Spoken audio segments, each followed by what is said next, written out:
Mariners win 9-3. They guarantee the series win against the Marlins. They improved to 33 on the 33. They improved to 33 and 33 on the season. Let's talk about how it happened. Pretty much all Mariners throughout this thing. Cal Raleigh in the second home run, second inning homers to score Jared Kelenic and Eugenio Suarez to make it 3-0. Mike Ford homers to right center in the fourth to make it 5-0.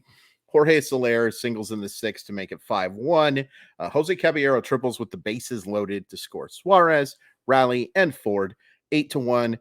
Chris Flexen gives up a 2-run homer in the eighth to Garrett Cooper to make it 8-3. And Mike Ford puts that little cherry on top of the sundae. I actually don't like cherries. I wish we'll just say he puts the nice chocolate chip, the big Hershey Kiss chocolate chip on top of the sundae, because that's what I would prefer to make it 9-3. A couple of negatives from this one. This is just how we do it, folks. I don't want to be negative, but there are some negatives from this game for sure. The top of the lineup for the Mariners was pretty bad today. Crawford goes 0 for 5. Rodriguez goes 0 for 5. France goes 0 for 3 with a walk. Hernandez goes 0 for 3 with a walk. So to score 9 runs with your top 4 hitters not getting a hit and only reaching twice, that's pretty good. That's, I think, a positive out of a negative, or a negative. Yeah, a positive out of a negative. That's how that works. Julio did hit the ball hard a couple of times. Really nice play from Luis Arias on one of those balls. But no hits, and it's not great when your top of your lineup doesn't do well. But it's great to win a game where that doesn't happen, and we're just being reactionary. We're just talking about what happens. Chris Flexen is unusable right now in terms of high leverage situations. Now, he came in to pitch in an 8-1 game, and unfortunately, I think the plan was, hey, let's have him finish this thing out. But he does issue the walk and give up the 2-run homer to Cooper. He's now got a 7.65 ERA, and I know ERA for relievers is flawed. Relievers for anybody is flawed, but especially for relievers, it's flawed. You just can't trust him. And again, I will say this. If this team needed the roster spot, and if Chris Flexen was making normal money, he'd be gone. He would be off this team right now. Sucks, because I like Chris Flexen as a person, and I think what he did coming out of Korea, pitching well there after struggling with the Mets, and it made me sound like he went to war there. Sorry about that. For him to do that, to come back and pitch well, was a huge part of the rotation in 2021, and then got demoted, not because really of horrible results, but more because, Luis Castillo was there. And when you can get Luis Castillo, you're not going to start Chris Flexen over him, but he's really regressed, and I'm just not sure how tenable this is. Now, they don't really have an obvious long guy, He's not, Darren McCann is not better than him. You're not calling up Taylor Dollard when he's healthy or someone like that to take that role. Maybe Tommy Malone, if you had to. But I'll just say this. You weren't going to probably be using Chris Flexen in high leverage situations anyway. But, yeah.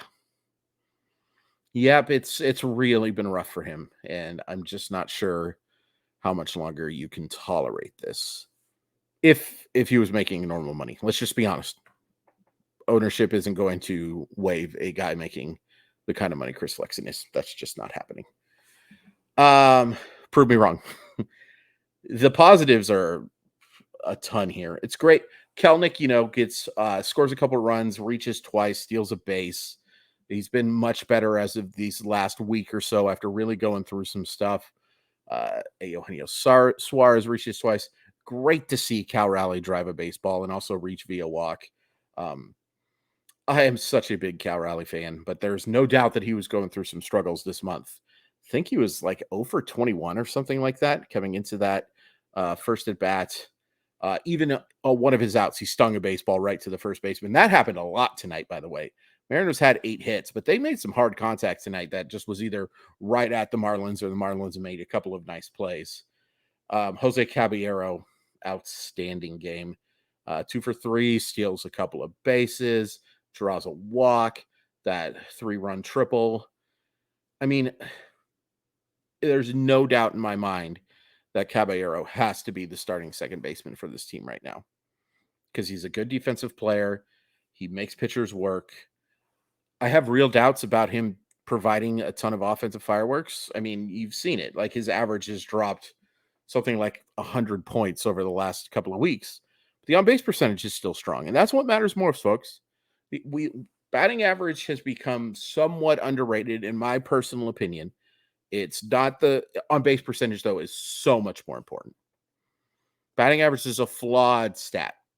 On-base percentage can be a little bit of a flawed stat because, well, I don't have time to go into it in this video, but there are some flaws with on-base percentage that I don't think people necessarily recognize because, yeah, one day I'll have a long video, and it's not an anti-analytical thing. It's just me disagreeing a little bit with how run creation works.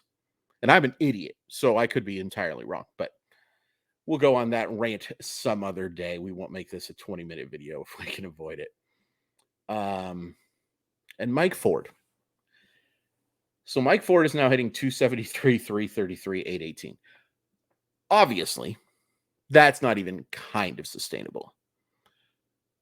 But can he be your designated hitter? Is he good enough offensively to be an everyday player against right-handed pitching? You know, you can't play him against lefties. That just, it can't happen. But is he good enough to be that option? I kind of doubt it, but I'm loving it because I'm super happy for Mike Ford. I talked about this on Twitter. This guy's been given up on a lot. He's played for the This is his second go around with the Mariners. He's played for Atlanta. He's played for San Francisco. He's played for New York. He kind of looked like a thing for a little bit for New York.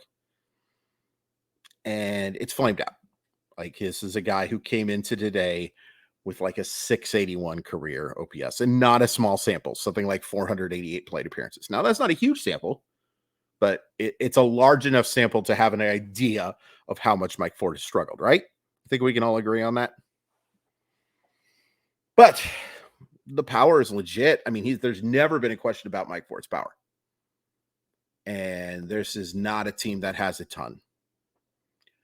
Now, the issues with Mike Ford is he's just limited to designated hitter now. He cannot play in the outfield. No chance.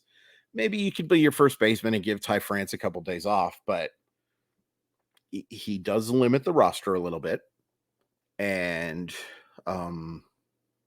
he's struggled to hit for average throughout his career and to get on base at enough of a pace to justify playing him every day.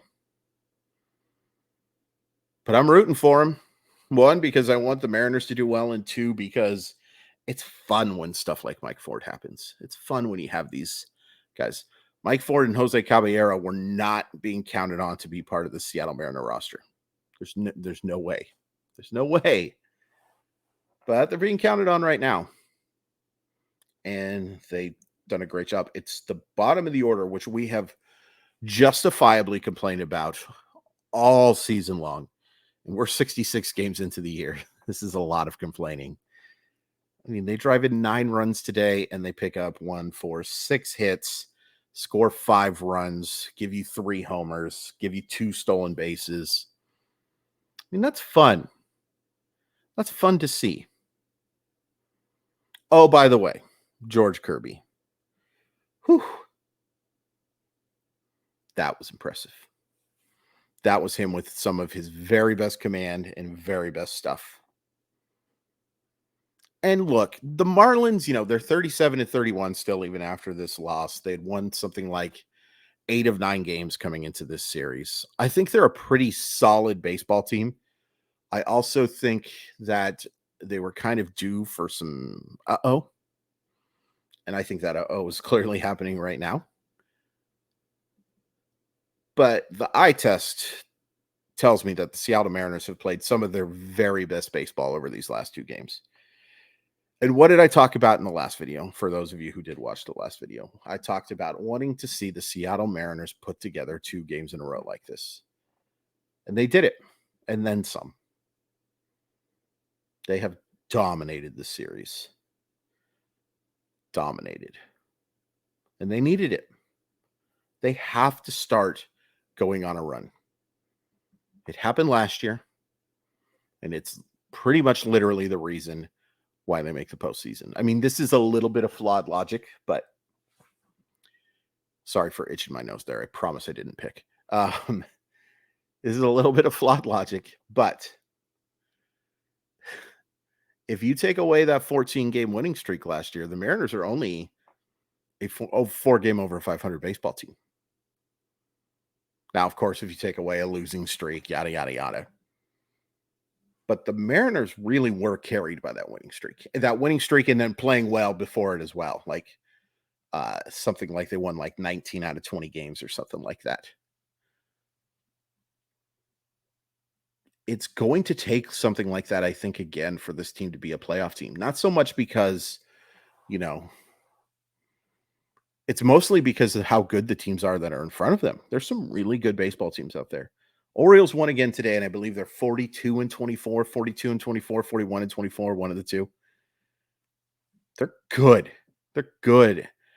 And I think they might be buyers at the deadline. Oh, they better be Dyers at the deadline. Dyers at the deadline. Boy, that's dark. Buyers at the deadline. They better be. Baltimore fans, you deserve that for all the crap that you've put up with over the last few years. They deserve to see them be buyers. And they have a great farm system that is totally capable. Like, Baltimore, go get Shane Bieber. I know I'm supposed to be talking about the Mariners right now, but I want to see the Baltimore Orioles be aggressive at the deadline because it's no fun watching teams not try or not play to their fullest potential. Try to maximize their winning potential is what I should say. By the way, real quick, Oakland fans, you rule. You guys are awesome. If one of you is somehow watching this video, heck yeah. Go look up on the internet what they did today. They're phenomenal. They deserve so much better. John Fisher, get the hell out of my league. Swear 12. You do not belong in baseball. And Rob Manfred, how dare you let this man make a decision with this baseball team? How dare you? Really hope they stay in Oakland. Really hope they get sold to someone who's serious about keeping them in Oakland. It doesn't look like that's going to happen. Looks like they're going to Vegas. By the way, congratulations to the Golden Knights.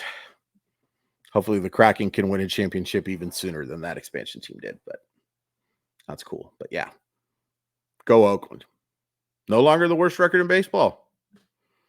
Pretty pathetic, Kansas City, that you've let that happen, but yeah, those are my little diatribes. I haven't done a ton of those during these videos of other teams, but these thoughts, they come in my head, and sometimes I like to say them. So tomorrow, Mariners have a chance to get to that sweep, to get above 500, and you've got Luis Castillo on the mound, and that's good. That is good. You're facing Yuri Perez, who first time they're looking at him, and some of the best stuff of any prospect that I've seen from a pitcher. This will be tough. He's pitched really well, too. 6'8", just lengthy as all get out. Ridiculous swing and miss stuff. This will be a tough test. This will be a tough test. And getting a win here, getting the sweep, and then getting to play a not very good Chicago White Sox team would be awesome. But even with a loss tomorrow, and I'm not rooting for it, obviously, this is a successful series. Very successful series. Dominated 2 games. Doesn't mean that I won't necessarily be frustrated if they don't win on Wednesday, but this was fun. This was fun, and good for you, Mike Ford, man. That's what makes baseball so great. You can both have significant doubts about it carrying over forward and also be extremely excited while it's happening. Those two things are not mutually exclusive or inclusive. Yeah. Good win. Follow me on Twitter at Crawford_MILB. Please hit like. Please hit subscribe. I really appreciate it, folks. Really would love to get to 500 by the end of the month. We're getting so close. And when we get to 500, somebody is going to win a Cal Raleigh autographed rookie card that's numbered to 25. Only 25 of this card was made. It's a really cool card. And it's licensed. It's not this Panini. If you're listening, I'm sorry. It's not this Panini bull crap where it's non-licensed stuff and it looks like you got it out of a cereal box. This is legitimate Topps Chrome Stadium Club, which have some of the most beautiful photos. Yeah, really cool thing. I think I'm a really great guy, aren't I, for giving away this stuff? Yuck. Sorry. But yeah, please hit like, please hit subscribe, tell your friends if you like this stuff. And yeah, good win. Let's see a series sweep tomorrow. Sound good to everybody? Yeah, it does.